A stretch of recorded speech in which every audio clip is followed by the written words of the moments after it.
Do you personally support Medicare for all? No, as you indicated, I haven't co-sponsored the Medicare for All legislation that has been introduced over the last several years. I do think we need to figure out how to fix our broken healthcare system and then build something better. This is why I won't be voting in the California governor race, and let's have a quick conversation about harm reduction. I'm not black or white on harm reduction, but I am black or white on Medicare for all as the bare minimum. Even with subsidies, a lot of families are paying over $1,000 a month to insure their families. And yet they still can't go to the doctor because of high copays and deductibles. Millions of people in this country choose not to go to the doctor because they can't afford it.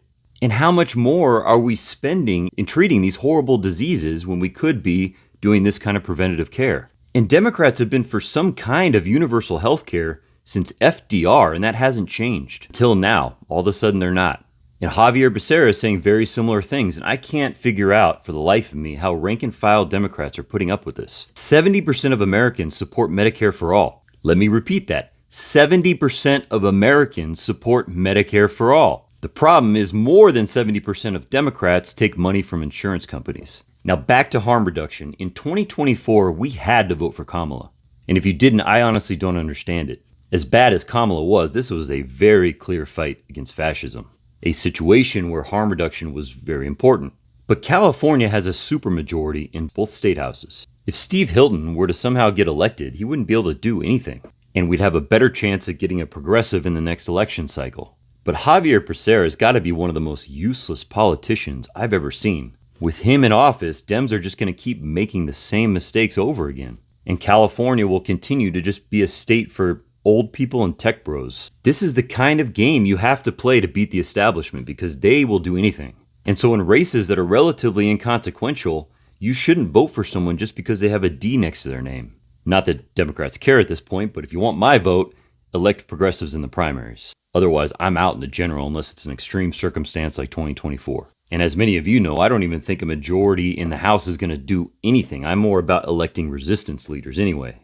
And Javier Becerra is the furthest thing from that possible. And the same goes for 2028. If you don't pick someone like Ro Khanna, I'm out. I'm not playing the gaslighting games anymore. People are waking up. I would like, however, to send a quick message to the likes of AOC and Ro Khanna.